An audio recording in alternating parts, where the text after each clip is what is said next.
उत्तर प्रदेश की 69,000 शिक्षक भर्ती समाज का एक आईना बनकर के उभर रही है। जिस प्रकार से हमारे समाज में अपने लाभ के लिए लोग दूसरे का फायदा उठाने से भी नहीं कतराते हैं, उसी प्रकार से 69,000 की शिक्षक भर्ती में भी आपको इस प्रकार का एक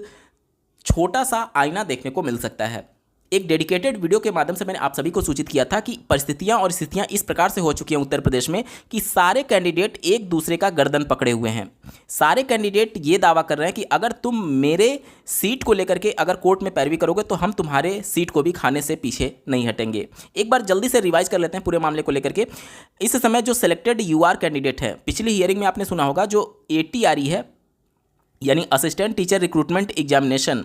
यानी जिसे आप सुपर 10 के नाम से जानते हैं, इसे सिलेक्शन का पार्ट इनके एडवोकेट के द्वारा बताया जा रहा था। और ये सिर्फ क्वालिफाइंग नेचर का नहीं है बल्कि इसके मार्क्स जोड़े जा रहे हैं, इसलिए इसे सिलेक्शन का पार्ट माना जाए और आरक्षण का लाभ है यहीं पर दिया जाए, फाइनल मेरिट में ना दिया जाए। जैसे ही ये ATRE जो है सिलेक्शन का पार्ट होती है, हालांकि इस पर अभी बहुत चर्चा विमर्श होना बाकी है, क्योंकि अगर आपको रामशरण मौर्य वाला केस याद होगा तो उसमें माननीय सुप्रीम कोर्ट ने ATRE को केवल क्वालिफाइंग नेचर का एग्जामिनेशन माना था और इसे सिलेक्शन का पार्ट नहीं माना था। 1% ही सही मान लेते हैं कि चूंकि ये लार्जर बेंच है, 3 ऑनरेबल जस्टिस की ये बेंच है और honourable chief justice of India इस मामले को लीड कर रहे हैं, सुन रहे हैं, तो उस कंडीशन में जो रामशरण मौर्य वाला जजमेंट था जिसमें honourable justice UU Lalit ji के बेंच ने 2020 में जजमेंट दिया था, चूंकि लार्जर बेंच है तो अगर सुप्रीम कोर्ट को लगता है तो अपने पुराने जजमेंट को वो ओवर रूल कर सकती है। मान लीजिए 1% ही मान लेते हैं कि ATRE को सिलेक्शन का पार्ट मान लिया गया और केवल क्वालिफाइंग ना माना गया, उस कंडीशन में शिक्षा मित्रों की एंट्री हो सकती है। जैसा कि आपको ज्ञात होगा कि शिक्षा मित्रों को यही कहते हुए जो उनका क्वालिफाइंग मार्क्स था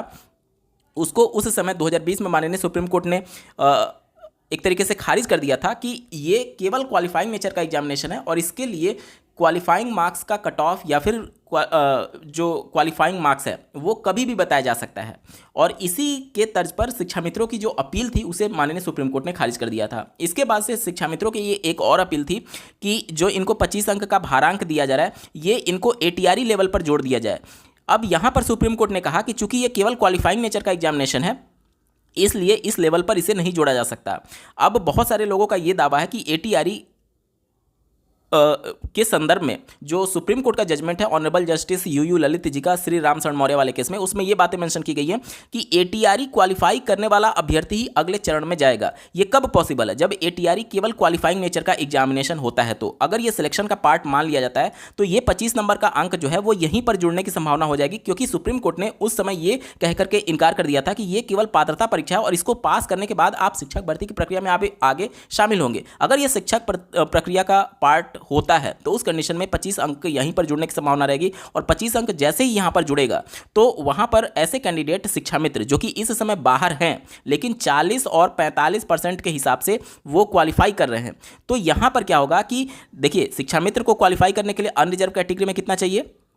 97 नंबर और कैटेगरी में 90 नंबर चाहिए। ATRE में जो क्वालिफाइंग मार्क्स डिसाइड किया गया है, तो यहाँ पर अगर 25 अंक यहीं पर जोड़ दिया गया तो इसमें से दोनों में से 25 अंक घटा लीजिए, तो ऐसे शिक्षा मित्र जो कि 97 में से 25 अंक कम भी पाए होंगे या फिर 90 में से 25 अंक कम भी पाए होंगे, उनके सिलेक्शन के चांसेस बढ़ जाएंगे। और जैसे ही इनका सिलेक्शन का चांस बढ़ेगा तो यहाँ पर जो सिलेक्टेड रिजर्व कैटेगरी के भी कैंडिडेट हैं वो उनके भी बाहर जाने की संभावना होने लगेगी। मतलब कि देखिए ये जो सिलेक्टेड कैंडिडेट जिस प्रकार से पैरवी कर रहे हैं उनसे सिलेक्टेड रिजर्व कैटेगरी के कैंडिडेट को भी घाटा हो सकता है और इस वजह से अब सिलेक्टेड जो रिजर्व कैटेगरी है यानी OBC SC ST वो सिलेक्टेड अनरिजर्व कैटेगरी का ही विरोध करने लगेंगे कि ATRE सिलेक्शन का पार्ट नहीं है, सिर्फ और सिर्फ क्वालिफाइंग नेचर का एग्जामिनेशन है। कहने का मतलब यह है कि जो UR है और जो कैटेगरी वाले अभ्यर्थी हैं सिलेक्टेड वाले वो ही एक दूसरे के आमने सामने आ जाएंगे। कहने का मतलब कि अगर मेरा अहित कैसे भी हुआ तो आपके खिलाफ हम खड़े हो जाएंगे, ये सीधे सा एक संदेश है। इसके अलावा शिक्षा मित्रों को लेकर के पूरी स्थिति मैंने आपको बता दी। इसके अलावा अगर अभी आप देखेंगे तो ऐसे कैंडिडेट जिनको आशा है कि उनका सिलेक्शन हो सकता है और वो सेलेक्ट नहीं है, वो इस समय सुप्रीम कोर्ट में आगे लीड कर रहे हैं और पैरवी कर रहे हैं। लेकिन मान लीजिए कि जैसे ही 10,000 पद जोड़ने की नौबत आई, क्योंकि जो यहाँ पर भर्ती प्रक्रिया है उसमें माननीय सिंगल बेंच में जाने से पहले ही राज्य सरकार ने अपनी गलती मानी थी और 6800 की चौथी लिस्ट जारी की थी। यानी राज्य सरकार ने कहीं ना कहीं पहले से एक्सरसाइज किया होगा इन सभी चीज़ों को लेकर के और उन्होंने ये पाया कि 6800 सीटों में कहीं ना कहीं घोटाला हुआ है, इसलिए वो चौथी लिस्ट लाए थे, जिसको हालांकि सिंगल बेंच और डबल बेंच ने दोनों ने इस लिस्ट को क्वैश कर दिया था और सेट असाइड करते हुए फिर से नई मेरिट लिस्ट बनाने की बात कही थी। यानी राज्य सरकार ये मान रही है कि इतनी सीटों पर घोटाला हुआ है, तभी तो वो इतना लिस्ट जारी की थी। अब मान लीजिए रीविजिट होने के बाद से 7,000, 8,000, 9,000, 10,000 कितना होगा ये किसी को भी नहीं पता है। मान लीजिए एक मोटा मोटी आंकड़ा अगर हम लोग 8,000 मान लें तो 8,000 जैसे ही पद जोड़ने पड़ेंगे तो ये 8,000 किसको बचाने के लिए जोड़ा जा रहा है? सिलेक्टेड यूआर को बचाने के लिए जोड़ा जा रहा है, क्योंकि इसका जो प्रभाव पड़ेगा आरक्षण विसंगति का वो सिर्फ और सिर्फ सिलेक्टेड यूआर पर पड़ेगा। क्योंकि सिलेक्टेड जो ओबीसी वाले कैंडिडेट होंगे अगर वो यहां से निकलते हैं, यूआर से निकलते हैं, तो वो अपनी कैटेगरी में चले जाएंगे, ओबीसी वाली कैटेगरी में चले जाएंगे। तो इसमें तो उनको कोई खतरा नहीं है, खतरा केवल और केवल सिलेक्टेड यूआर को है। अगर पद जोड़ने जैसे नौबत आते हैं आरक्षण विसंगति को लेकर के, ठीक है, जब इनको खतरा है तो जाहिर सी बात है 8,000 मान लीजिए पद जोड़ने पड़ रहे हैं तो 8,000 आप ओबीसी, एससी और एसटी को तो पद दे देंगे, लेकिन ये 8,000 पद आपने किसको दिया? ये सिर्फ सिलेक्टेड यूआर को दिया उनकी नौकरी बचाने के लिए। और ये जो 8,000 पद आपने जोड़ा वो 69,000 का जो आरक्षण घोटाला था उसको बैलेंस करने के लिए जोड़ा। तो अभी भी अगर आप देखेंगे तो टेक्निकली 8,000 ऐसे कैंडिडेट हैं जो कि अनरिजर्व को केवल सीटें दे दी गई। तो आरक्षण का ये नियम ये कहता है कि अगर 100% सीटें हैं तो उसमें से 50% सीटें ओपन रहेंगी अनरिजर्व के लिए, जिसमें कोई भी कैंडिडेट जा सकता है। तो ये 8,000 जो रिप्रेजेंट कर रहा है, जो आपने सेलेक्टेड यूआर को बचाने के लिए किया जोड़ा, तो ये 8,000 सिर्फ इस 50% को रिप्रेजेंट कर रहा है। तो इसका मतलब 50% जो ओबीसी, एससी, एसटी का रिजर्वेशन है वो अभी आपने नहीं दिया है, तो फिर से ये आरक्षण विसंगति हो जाएगी। और अगर नौबत आती है 8,000 जोड़ने के लिए तो 8,000 ही नहीं, उस समय अनसेलेक्टेड जो कैंडिडेट होंगे जिनको इस समय आशा नहीं है लेकिन वो ओबीसी, एससी, एसटी से बिलोंग करते होंगे, वो फिर से कोर्ट में चले जाएंगे कि आपने 8,000 केवल और केवल जनरल कैंडिडेट को दे दिया। अगर आपको याद हो तो सिंगल बेंच के मामले में जब 6800 की लिस्ट जारी की गई थी तो इसमें यही चैलेंज किया गया था कि आपने 6800 की जो लिस्ट जारी की है उसमें केवल ओबीसी, एससी, एसटी को दिया है, जबकि कोई भी नया पद जोड़ा जाएगा तो उसमें आरक्षण के नियमों का पालन किया जाना चाहिए। तो ये सारे विवाद हुए थे। तो ये विवाद अभी जो अनसेलेक्टेड कैंडिडेट हैं और जिनको होप नहीं है कि मेरा सिलेक्शन हो पाएगा, लेकिन वो कैटेगरी से बिलोंग करते हैं, जैसे ही इन सिलेक्टेड अनरिजर्व कैटेगरी को बचाने के लिए पद जोड़े जाते हैं तो ये तुरंत सुप्रीम कोर्ट में फिर से अप्रोच करेंगे कि आपने पूरा सीट उठा करके अनरिजर्व कैटेगरी को दे दिया, हमें भी इसका लाभ दिया जाए और 50% जो रिजर्वेशन होता है कैटेगरी के लिए उनका लाभ देते हुए हमें भी 8,000 पदों को जोड़ा जाए। तो कहने का मतलब ये है कि देखिए सबकी गर्दन एक दूसरे के हाथ में है, सबकी गर्दन एक दूसरे के हाथ में। अब यहाँ पर राज्य सरकार का सबसे बड़ा अहम रोल हो जाता है कि राज्य सरकार इस मामले को कैसे डील कर पाती है या नहीं, क्योंकि इनका जो प्रपोजल होगा सुप्रीम कोर्ट में रिटन सबमिशन के तौर पर वो सबसे ज़्यादा इंपॉर्टेंट है, क्योंकि राज्य सरकार ही अपने तरफ से प्रपोजल रखेगी कि हम इन सेलेक्टेड कैंडिडेट को कैसे बचाएंगे, क्योंकि पद अगर जोड़ने पड़ रहे हैं तो यहाँ पर बहुत सारी चीज़ें होंगी। देखिए इस भर्ती में 1,46,000 से ज़्यादा कैंडिडेट हैं जो कि 60 और 65% पर क्वालिफाई हैं। तो ये सभी पात्रता तो रखते हैं कि हाँ आप शिक्षक भर्ती बन पाएंगे, शिक्षक बन पाएंगे, हालांकि ये फाइनल मेरिट में नहीं आ पाए लेकिन शिक्षक बनने की सभी पात्रता रखते हैं। तो इनके द्वारा फिर से ये कोर्ट में कहा जाएगा कि जब आप इतने पद जोड़ ही रहे हैं तो हमको भी जोड़ करके समायोजन कर दीजिए। इसके साथ ही साथ अगर गवर्नमेंट कोई भी नया पद जोड़ने का प्रपोजल लेती है तो इसमें अनसेलेक्ट वाले कैंडिडेट तो कोर्ट को अप्रोच करेंगे ही करेंगे, साथ ही साथ जो डीएलएड वाले कैंडिडेट हैं वो भी कोर्ट को अप्रोच कर सकते हैं, जो फ्रेश कैंडिडेट हैं, कि आप पिछले 2018 में दिसंबर में ये भर्ती का नोटिफिकेशन जारी किया गया था। दिसंबर 2018 के बाद से आज तक राज्य सरकार ने कोई भी शिक्षक भर्ती का विज्ञापन नहीं जारी किया है। लगभग 6 साल का समय हो चुका है और कोई भी भर्ती का विज्ञापन नहीं जारी किया गया है। 2018 की जो भर्ती थी उसमें अंतिम बैच जो बीटीसी का सम्मिलित हुआ था 2015 बैच, उसके बाद से 2016 बैच आ चुका है, 2017 बैच आ चुका है, 18 बैच आ चुका है, 19 बैच आ चुका है, 20 में कोई भी सेशन नहीं था तो इसको हटा दीजिए, 21 बैच आ चुका है, 22 बैच आ चुका है और 23 बैच जो है उसका अभी रनिंग में है, जो कि 25 में जाकर के कंप्लीट हो जाएगा। देखिए 1 2 3 4 5 6 7 बैच तो अभी जिसमें से 6 बैच तो बिल्कुल कंप्लीट हो चुके हैं।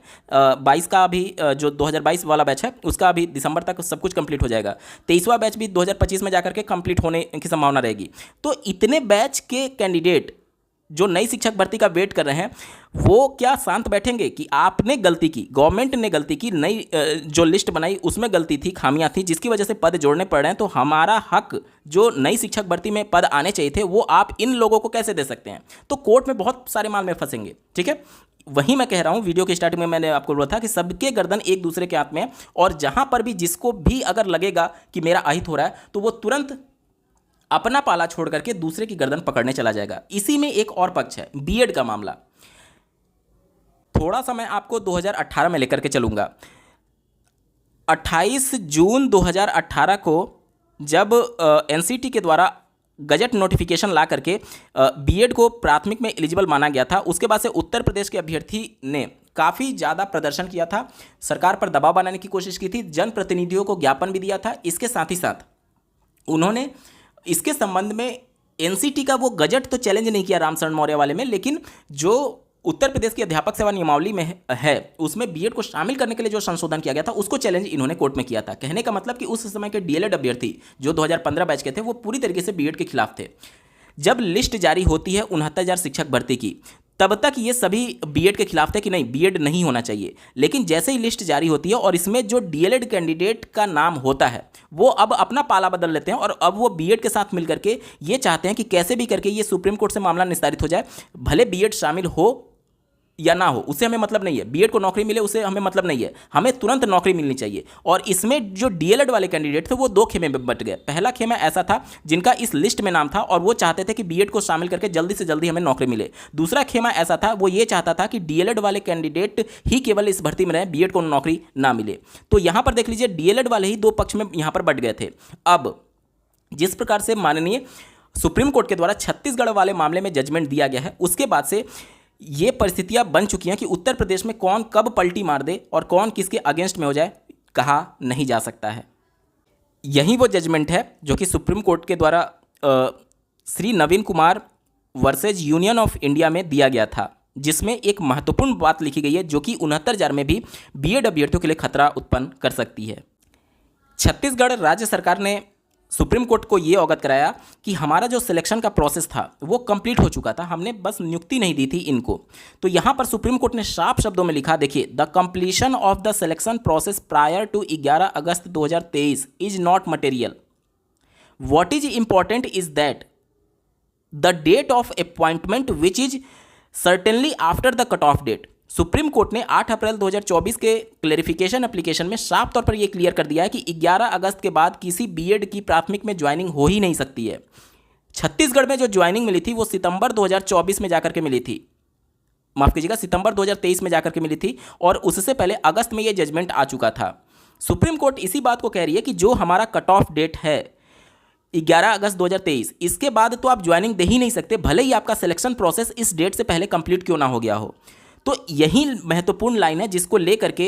जो 69,000 में बीएड कैंडिडेट हैं उनके लिए खतरे की घंटी बज सकती है। अब यहाँ पर भी बीएड दो प्रकार से हैं। पहला जो कि पुरानी लिस्ट के अंतर्गत अपॉइंटेड हैं, जो पुरानी लिस्ट के अंतर्गत अपॉइंटेड हैं और जो नई लिस्ट में भी आएंगे उनको लेकर के तो कोई खतरा नहीं होगा, क्योंकि इस प्रकार के कई माननीय कोर्ट के जजमेंट हैं जहाँ पर अगर आपका किसी भी कारणवश मेरिट रिवाइज होता है और अगर आप का फिर से किसी दूसरे जिले में या फिर नई सिरे से ज्वाइनिंग कराई जाती है तो उस कंडीशन में जो आपकी ज्वाइनिंग डेट है, जो आपका एक्सपीरियंस है, वो काउंट करने के लिए आपको पुराना डेट वाला ही आपकी ज्वाइनिंग डेट मानी जाएगी। तो अपॉइंटेड बीएड के लिए तो खतरा नहीं है, लेकिन जो कि फ्रेश नई लिस्ट में बीएड आएंगे, चूंकि उनका अपॉइंटमेंट इस डेट से बाहर हो रहा है और इसमें सुप्रीम कोर्ट ने कहा कि भले ही आपका सिलेक्शन प्रोसेस 11 अगस्त 2023 के बाद कंप्लीट क्यों ना हो जा रहा हो, लेकिन अगर आपका अपॉइंटमेंट इस कट ऑफ डेट के बाद हो रहा है तो वो पूरी तरीके से असंवैधानिक है, इनवैलिड सुप्रीम कोर्ट ने करार दे दिया है। तो उन कैंडिडेट के लिए जो कि नई लिस्ट में आएंगे और बीएड हैं उनके लिए खतरे की घंटी हो सकती है। हालांकि आर्टिकल 14 के अंतर्गत देखेंगे आप तो एक ही भर्ती में दो प्रकार के नियम नहीं हो सकते हैं, लेकिन अगर आप मध्य प्रदेश का जजमेंट और सारी चीज़ें देखेंगे तो मध्य प्रदेश में दो प्रकार की ज्वाइनिंग हुई थी। पहला, ऐसे कैंडिडेट जिनका ज्वाइनिंग 11 अगस्त से पहले हो चुका था, तो उसके संबंध में हाईकोर्ट और सुप्रीम कोर्ट का क्लेरिफिकेशन एप्लीकेशन साफ तौर पर उनको वैलिड बता रहा है। लेकिन ऐसे कैंडिडेट जिनकी ज्वाइनिंग इस डेट के बाद हुई थी, वहाँ का जो शिक्षा विभाग है उनको बाहर करने के लिए कार्रवाई कर रहा है और उनकी लिस्ट जारी करके उनको बाहर करने का भी काम किया जा रहा है। तो यहाँ पर अगर आप देखेंगे मध्य प्रदेश में आर्टिकल 14 के अंतर्गत ये काम नहीं कर रहा है। वहां पर ज्वाइनिंग अगर इसके बाद हुई है तो हर हाल में उनको बाहर निकालने की कार्रवाई चल रही है। छत्तीसगढ़ का जो जजमेंट है वहां पर साफ शब्दों में सुप्रीम कोर्ट ने कह दिया है कि इस डेट के बाद आपकी ज्वाइनिंग हो ही नहीं सकती। तो 69,000 का मामला अगर इससे आप जोड़ करके देखेंगे तो यहां पर भी चीज़ें थोड़ा सा उन बीएड कैंडिडेट के लिए जो कि नई लिस्ट में आएंगे उनके लिए थोड़ा सा समस्या हो सकती है। साथ ही साथ यहां पर अगर आप देखेंगे जो ऑनरेबल जस्टिस सुधांशु धूलिया जी की बेंच के द्वारा जो जजमेंट दिया गया था और ऑनरेबल जस्टिस अनुरुद्ध बोस जी के द्वारा जो बेंच ने जजमेंट दिया था 11 अगस्त को, वो 2 जजों की बेंच थी। लेकिन अब जो मामला सुप्रीम कोर्ट में है वो 3 जजों की बेंच है, उससे हायर बेंच है। तो अगर सुप्रीम कोर्ट कुछ उन चीज़ों में परिवर्तन करना चाहे तो वो कर सकती है, लेकिन ये परिवर्तन करना इतना आसान नहीं होगा, क्योंकि इससे छत्तीसगढ़ की शिक्षक भर्ती प्रभावित होगी, मध्य प्रदेश की शिक्षक भर्ती प्रभावित होगी, उसके बाद से आप देख लीजिए पश्चिम बंगाल की प्रभावित होगी, उत्तराखंड की प्रभावित होगी, क्योंकि और ये बिहार का सातवां चरण प्रभावित हो जाएगा जो TRE-1 है। कहने का मतलब ये है कि जब एक भर्ती में आप इस प्रकार का रिलैक्सेशन देते हैं तो अन्य सारी भर्तियों के मामले भी सुप्रीम कोर्ट में आने लगेंगे कि जब आपने 69,000 में इस डेट के बाद ज्वाइनिंग करा दिया तो फिर छत्तीसगढ़ में क्यों नहीं, फिर मध्य प्रदेश में सेकंड काउंसलिंग से जो अभ्यर्थी आए हैं उनकी क्यों नहीं, फिर TRE-1 जो बिहार में हुआ है उसमें क्यों नहीं, फिर उत्तराखंड में क्यों नहीं, फिर पश्चिम बंगाल में क्यों नहीं। तो ऐसे बहुत सारे विवाद हो जाएंगे और इन सभी विवादों को थामने के लिए सुप्रीम कोर्ट कुछ स्ट्रिक्ट डिसीजन ले सकती है। हालांकि सुप्रीम कोर्ट के पास बहुत पावर है, वो चाहे तो इस प्रकार के डिसीजन ले सकती है, लेकिन निश्चित तौर पर अगर आप केवल ये कह रहे हैं कि बीएड पर बिल्कुल भी खतरा नहीं है तो ये थोड़ा सा फिर से एक बार विचार करने की जरूरत है, क्योंकि सुप्रीम कोर्ट के जो डिसीजन है और जो भी कार्यवाहियां अन्य राज्यों में चल रही है वो निश्चित तौर पर जो नए लिस्ट में बीएड आएंगे उनके लिए खतरे की घंटी बजा रहा है। चलिए अब एक बार थोड़ा सा और मैं आपको पूरे मामले को समझाने की कोशिश करता हूं कि किस प्रकार से कब कैसे कौन रंग बदल ले कोई नहीं जानता है। देखिए सबसे पहले जब श्री रामशरण मौर्य वाला केस जो था, जब सिंगल बेंच में गया, उसके बाद से डबल बेंच में गया, उसके बाद से सुप्रीम कोर्ट में गया, तो इसमें पैरवी करने वाला पहला जो पार्टी था वो केवल और केवल शिक्षा मित्र था। कौन था? शिक्षा मित्र। ध्यान से सुनिएगा, केवल और केवल शिक्षा मित्र था। लेकिन उसके बाद से जब शिक्षा मित्रों को 25 अंक का गुणांक दिया गया, 25 नंबर का गुणांक दिया गया, तो इनके गुणांक को चैलेंज करने के लिए बीएड और डीएलएड एक हो जाते हैं, बीएड और डीएलएड एक हो जाते हैं। सुप्रीम कोर्ट में ये कहते हैं कि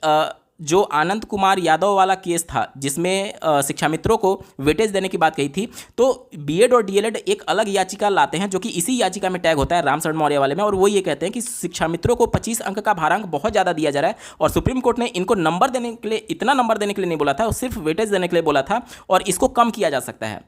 हालांकि इनकी इस याचिका को सुप्रीम कोर्ट ने खारिज कर दिया था। अब यहाँ पर देखिएगा, शिक्षा मित्रों के अगेंस्ट में बीएड और डीएलएड लड़ रहे थे, क्योंकि उस समय बीएड और डीएलएड को ये लग रहा था कि जब इनको 25 नंबर दिया जाएगा तो सारे शिक्षा मित्रों का चयन हो जाएगा और हमारा चयन नहीं हो सकता है। इसके बाद से जब इनकी याचिका कमजोर पड़ने लगती है, उसके बाद से जब रिजल्ट की घोषणा होती है तो रिजल्ट में चूंकि अपीयर होने वाले कैंडिडेट की संख्या बीएड वाली सबसे ज़्यादा थी, तो उनका जो, जब जाहिर सी बात है जब वो ज़्यादा संख्या में अपीयर हो रहे हैं तो उनके ज़्यादा कैंडिडेट क्वालिफाई भी करेंगे, तो बीएड क्वालिफाइड कैंडिडेट की संख्या जब ज़्यादा दिखी रिजल्ट में, तो फिर शिक्षा मित्र और जो डीएलएड वाले थे ये आपस में मिल जाते हैं। शिक्षा मित्र और डीएलएड, ध्यान से सुनिएगा, कब कौन कैसे पलटी मार ले किसी को नहीं पता। शिक्षा मित्र और डीएलएड आपस में मिल जाते हैं और वो बीएड के खिलाफ पैरवी करते हैं कि इनका जो अपीयर होने के लिए जो अध्यापक सेवा नियमावली 1981 में संशोधन किया गया, वो चूंकि बाद में किया गया था और इसी संशोधन को सुप्रीम कोर्ट में वो चैलेंज किए थे। 28 जून 2018 के गजट नोटिफिकेशन को चैलेंज नहीं किए थे, जो कि माननीय पटना हाईकोर्ट ने भी अपने जजमेंट में कोट किया हुआ है। तो यहां पर देखिए शिक्षा मित्र और डीएलएड अब एक हो जाते हैं और वो बीएड के खिलाफ पैरवी करने लगते हैं। कुल मिलाकर के ये है कि जिस भी पॉइंट पर अगर किसी भी पक्ष को ये लगता है कि हमारा अहित हो सकता है किसी दूसरे पक्ष से, तो कब वो पलटी मार ले कोई नहीं जान सकता। और यही परिस्थितियां और स्थितियां इस समय उत्तर प्रदेश की 69,000 शिक्षक भर्ती से जुड़ी हुई है, क्योंकि वहां पर इस समय बीएड के अगेंस्ट में सारी परिस्थितियां हैं, बीएड के अगेंस्ट में सारी परिस्थितियां, और ऐसे कैंडिडेट जो कि डीएलएड हैं और शिक्षा मित्र हैं वो निश्चित तौर पर इसका लाभ उठाना जरूर चाहेंगे। क्योंकि अगर आपने देखा होगा जब क्लैरिफिकेशन जजमेंट आ गया और 11 अगस्त का जजमेंट आ गया, तो शिक्षा मित्र श्री गुड्डू सिंह जी के द्वारा माननीय सुप्रीम कोर्ट में एक याचिका दायर की गई थी। और हालांकि अगर आपको याद हो तो 11 अगस्त के ही जजमेंट में, मैं आपको याद दिला दूं, 11 अगस्त के ही जजमेंट में 881 वाला मैटर भी टैग था श्री राजबसु आर्या जी के नाम से, और इसमें उत्तर प्रदेश में भर्ती से संबंधित मामले को चैलेंज किया गया था। इसमें सुप्रीम कोर्ट ने कहा था कि ऊपर दिए गए जजमेंट के हिसाब से इस मामले को भी निस्तारित किया जाए। तो यहां से मामला 69,000 वाला मामला फिर से तूल पकड़ सकता है बीएड के खिलाफ को लेकर के। और यहां से जो बीएड की, देखिए पुराने लिस्ट में जो बीएड अपॉइंटेड हैं उन पर तो बहुत ज़्यादा खतरा नहीं है, लेकिन नई लिस्ट में जो बीएड आएंगे उन पर खतरा होगा। अब मान लीजिए कि 10,000 पद जोड़ने जैसे नौबत आते हैं, तो इन 10,000 में